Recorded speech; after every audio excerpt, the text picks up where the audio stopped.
Hello बच्चों, let's read the question. Match करना है list one with list two. So यहाँ पे लिस्ट वन है, हमारे पास लिस्ट टू है। हमें क्या करना है कि ये जो ABCD है ना, उनको यहाँ पे जो राइट साइड जो लिस्ट टू है उसके साथ मैच करना है बेस्ड ऑन दी इंफॉर्मेशन। अब जैसे पहला पोरेंस है, सो हमें राइट साइड चेक करना है कि इनमें से कौन सा डिस्क्रिप्शन परफेक्टली फिट बैठता है फॉर ए। ओके, सो अगर हमारा की कॉन्सेप्ट, हम अगर की कॉन्सेप्ट से बात करें, सो वो है रेस्पिरेशन। रेस्पिरेशन एज इन कि अगर हम इधर पे जो भी मैच लिस्ट वन और लिस्ट टू पे देख पा रहे हैं वो समहाउ रेस्पिरेशन से मिलता जुलता है।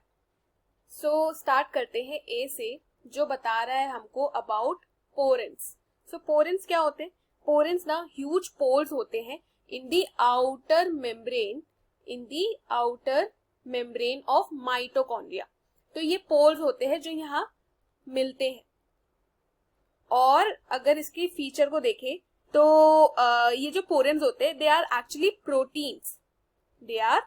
प्रोटीन्स जो कि ना लार्ज पोर्स बनाते हैं इन द आउटर मेम्ब्रेन। ठीक है, और क्या काम करेगा? ये पैसेज का काम करेगा। It allows for the passage of molecules. So अब हमें चूज करना है ऑप्शन लिस्ट टू में से।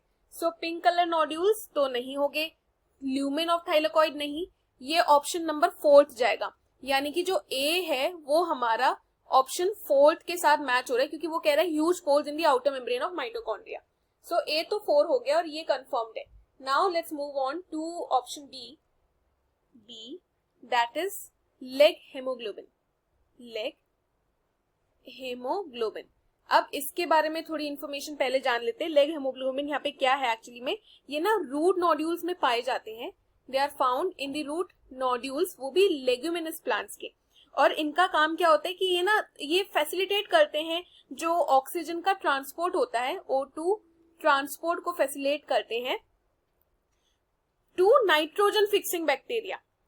अच्छा, लेग हेमोग्लोबिन की अगर मैं बात करूं, सो इनका जो अपीयरेंस होता है ना वो थोड़ा पिंकिश कलर होता है, पिंक कलर्ड नोड्यूल्स होते हैं ये। सो अब हम सिलेक्ट करते हैं वो ऑप्शन जो बी के साथ परफेक्टली अलाइन होता है, that is pink colour nodules. So हमारा जो सीक्वेंस बन रहा है, ए का हमने देखा ए का 4th था, बी का बन रहा है 1 क्योंकि पिंक कलर नोड्यूल्स है। सो इसको भी लिख देते हैं कि बी का बन रहा है नंबर 1। अब चलते हैं नंबर 3 पे, which is about H+ accumulation. अब हम बात करते हैं H+ accumulation. So H+ accumulation जो होता है उसके बारे में जान लेते हैं and then will match it with the column 2।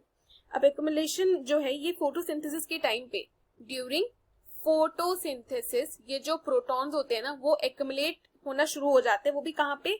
In the lumen of thylakoid, in the lumen of the thylakoid. So इससे क्या होता है? इससे ना एक प्रोटॉन ग्रेडियंट बनता है, एक प्रोटॉन ग्रेडियंट सेट हो जाता है जो कि आगे जाके ATP सिंथेसिस में हेल्प करता है।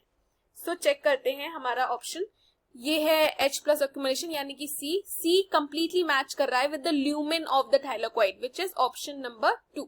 4 1 2 हो गया। अब आता है लास्ट में रेस्पिरेशन। सो रेस्पिरेशन जो होता है, रेस्पिरेशन अब कैटाबॉलिक भी हो सकता है, एनाबॉलिक भी हो सकता है। जब कोई भी पाथवे अगर एनाबॉलिक भी हो और अगर वो कैटाबॉलिक भी हो, एनाबॉलिक का क्या मतलब हुआ कि आप स्मॉल मॉलिक्यूल्स को आपस में जोड़ के क्या बना रहे हो? लार्ज मॉलिक्यूल बना रहे हो। सो ऐसे प्रोसेसेस को हम लोग कहते हैं एनाबॉलिक। इसी चीज का अगर उल्टा हो जाए कि आपने लार्ज मॉलिक्यूल को तोड़ दिया, लार्ज मॉलिक्यूल को तोड़ के एनर्जी रिलीज हुई और आपने उसको स्मॉल बना दिया, सो वो हो गया कैटाबॉलिक। तो ये जो चीज होती है ना, ये रेस्पिरेशन में देखने को मिलती है, वो एनाबॉलिक भी होती है, कैटाबॉलिक भी होती है। इसीलिए हम इसे एक नया टर्म देते हैं जो कि है एम्फीबॉलिक। सो हमारा जो करेक्ट आंसर है यानी कि ऑप्शन डी जो था वो है एम्फीबॉलिक पाथवे, जो कि नंबर 3 है। So the correct answer is option C, क्योंकि यहाँ पे 4 है, 1 है, 2 है, 3 है, उसी सीक्वेंस में जिसमें हमने लिस्ट किया है। Hope you have understood it well students. Best of luck.